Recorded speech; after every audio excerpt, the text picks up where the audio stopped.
இதழில் ஜெயலலிதா நடிகர் திலகம் பற்றி கூறிய கருத்துக்கள். முன்பு என் தாயார் சிவாஜி அவர்களோடு நடிக்கும்போது சிறுமியாக இருந்த நான் படப்பிடிப்பிற்கு கூட போவேன். செட்டில் சிவாஜி ஏய் பாப்பா என்று என் கன்னத்தில் கிள்ளி விளையாடுவார். அன்று வளராத ஒரு பாப்பாவாகத்தான் இருந்தேன். இன்றும் என்னை வளர்ந்த ஒரு பாப்பாவாகவே நினைக்கிறார் சிவாஜி.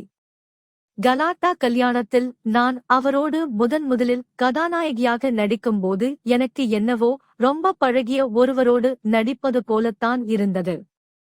ஆனால் அவரோ முதல் காட்சிகளில் நடிக்கும்போது 2-3 முறை சீரியஸாக நடிக்க வேண்டும் என்று முயற்சி செய்தார்.